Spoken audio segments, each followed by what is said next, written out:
বিশ্বকাপের জি এবং এইচ গ্রুপে দাঁড়ালো কঠিন সমীকরণ। এই দুই গ্রুপে কোনো দলই পায়নি প্রথম ম্যাচে জয়ের দেখা। দুটা ম্যাচই হয়েছে ড্র। গ্রুপের সবচেয়ে দুর্বল দল কেপ ভার্দের বিপক্ষে গোলশূন্য ড্র করেছে এবারের বিশ্বকাপের হট ফেভারিট স্পেন। দুই দলই ভাগাভাগি করে নিয়েছে 1 পয়েন্ট করে। অন্যদিকে এর পরের ম্যাচে সৌদি আরাবিয়া মুখোমুখি হয়েছে উরুগুয়ের। এইচ গ্রুপের সেই ম্যাচটি ড্র হয়েছে 1-1 গোলে। ম্যাচের শুরুতে প্রথমার্ধে 41তম মিনিটে আল আমরির গোলে এগিয়ে যায় সৌদি আরাবিয়া।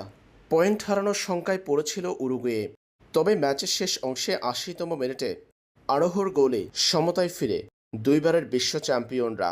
আর বাকি মিনিট এই সমতা ধরে রেখে 1-1 ড্র নিয়ে মাঠ ছাড়ে দুই দল। এইচ গ্রুপের পয়েন্ট টেবিলে উরুগুয়ের অবস্থান সবার উপরে।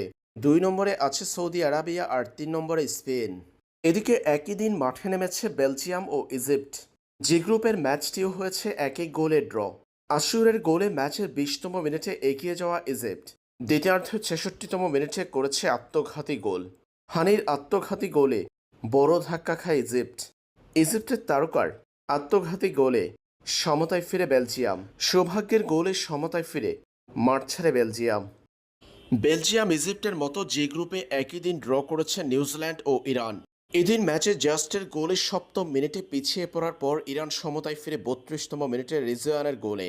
এরপর দ্বিতীয়ার্ধে 55তম মিনিটে নিউজিল্যান্ডের দ্বিতীয় গোল।